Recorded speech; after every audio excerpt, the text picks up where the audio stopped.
हाँ जी अफसर साहब, मैं तो सवाल करांगा तो जवाब नहीं आना। मैं जो सारी दुनिया चलाना, मैनू तेरे सवालों का जवाब नहीं आना। मैं तेरे हर सवाल का जवाब देना। पुत्र कर सवाल कर।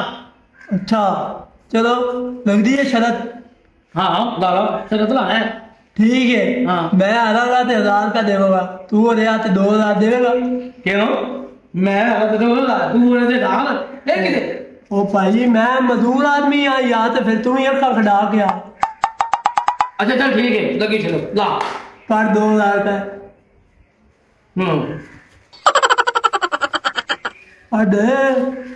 ए फट दो कर कर कर। अच्छा सुन सवाल। हाँ वो केड़ा ऐसा जानवर है जिन्नियां 20 टंगा ने, 20 लत्तां ने, 20 कन्न ने, 20 अखां ने? यार ये तो मैनू भी नहीं पता। अच्छा ठीक हो गया फिर। काका तू भी तो दस। अच्छा मैंने भी नहीं पता, मैं भी आ गया 5,000।